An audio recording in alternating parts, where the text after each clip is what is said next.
There is a midrash, Tanchuma, unbelievable midrash, very strange midrash. And again, whenever you learn midrashim, like the Rambam says that you don't learn midrash literally, but you have to understand the message that there is behind the midrash. That's the opinion of the Rambam. Others are saying no, you have to learn it how it is. But the idea is over here, we're going to talk about this midrash and to try to understand what is the message behind the midrash. Okay? So the midrash brings, Midrash Tanchuma, it brings a verse, a pasuk in Yov. The pasuk says, Malfenu mibahamot aretz, which means, let's learn from the animals of the world. Says the midrash. What is this pasuk referring to? And the midrash brings to us the famous story of Eliyahu Navi and Nevi'eh HaBaal. What's the Nevi'eh HaBaal? Nevi'eh HaBaal were the prophets of the Avodah Zarah. And we all know, I don't know if you went to Haifa. In Haifa there is a Ma'ara of Eliyahu Navi. Beautiful place. Anyway, the story goes like this. Ami said they were making a lot of Avodah Zarah. And Eliyahu Navi decided to make for one time for all. He's going to prove that God exists. And says Eliyahu Navi, guys, either Hashem is the God or Baal Minan, the other one, the Baal. So get ready. We're going to do a sacrifice. And whoever sacrifice will be accepted from heaven and it will have fire, that will show that this is the real God. We all know what happened. There were over 450 Nevi'im of the Baal, 450 Nevi'eh Asherah, I believe it was. And the Nevi'eh Baal, they tried to send somebody under the Mizbeach to light a fire. And then they found him dead because a snake came and he bit him. And Eliyahu Navi, he put up the Qurban and fire came down from heaven. And everybody said, Hashem wa Elokim, Hashem wa Elokim. And that's why we say this sentence every Rosh Chodesh Elul, all the way until the end of the Hagim. Hashem wa Elokim, Hashem wa Elokim. My dear friends, the Midrash Tanchuma says that when Nevi'eh HaBaal, they decided to take the bull for their sacrifice, they tried to move up the bull and the bull was not moving. Was not moving. They couldn't move a leg, says the Midrash. So Eliyahu Navi approaches. Remember how many people we said? 450 only Nevi'eh HaBaal. There were another 450 other Nevi'im. Nevi'eh Sheker. They're trying to move up the bull and they can't. Then what happened? And then says the Midrash, Eliyahu Navi approaches the bull and he tells him, go. Go, because we need you to go to be able to show the Kiddush Hashem that it's about to happen. Says the Midrash, the bull answers back. And the bull says to Eliyahu Navi, I'm going to go. Why am I going to go? Out of all the animals of the world, I'm going to be the one that is going to be used for Avodah Zarah. You're going to use Korbanot and everybody's going to, and also after with the Beit HaMikdash, all these bulls are going to have Shechita Hashem Shamayim. And my Shechita Bar Minan is going to be for Avodah Zarah. Says Eliyahu Navi to the bull, Habibi, your action of going for Avodah Zarah, it's part of the Kiddush Hashem. So you should go. The Midrash doesn't end up over here, says the Midrash. And the bull said to Eliyahu, I'm not going. If you want, you take me. And that's why the Pasuk says, by Eliyahu Navi, the Pasuk says, Vaikhu et apar, they took the bull, Asher natan lahem Eliyahu. That Eliyahu Navi gave them. Why Eliyahu Navi gave them? Says the Midrash, Because without having Eliyahu Navi taking the bull was not moving. That's one midrash. There is a second story. The story is about David HaMelech. Years later, David HaMelech, Mechira.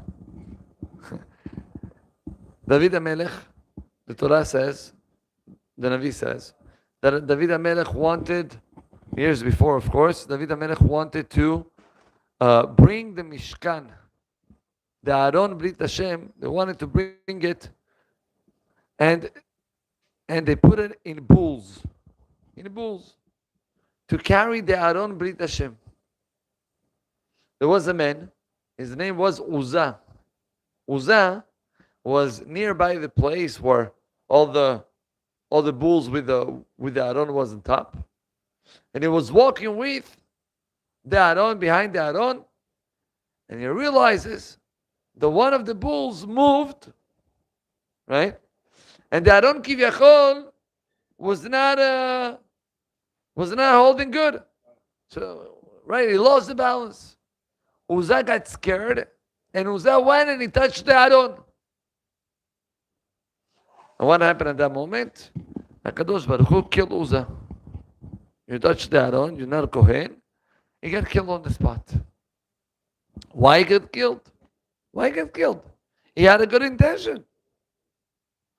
Says the Gemara, because Uzzah was supposed to do a Kal Vachomer. Kal Vachomer means a simple logic. If when Am Yisrael, they crossed the Jordan to enter to the land of Israel, we all know that Borei Olam did twice Kriyat Yam. Twice Borei Olam split up the sea or the waters. One by Mitzrayim, the second one by the Jordan. What happened at the second time? How did they split up the water? So the Gemara explains in details that Am Yisrael, they pass, but the Aron, with the Kohanim, with the 4 Kohanim that they were carrying the Aron, they stayed at the back. Am Yisrael, they pass, and Borei Olam closed up the waters.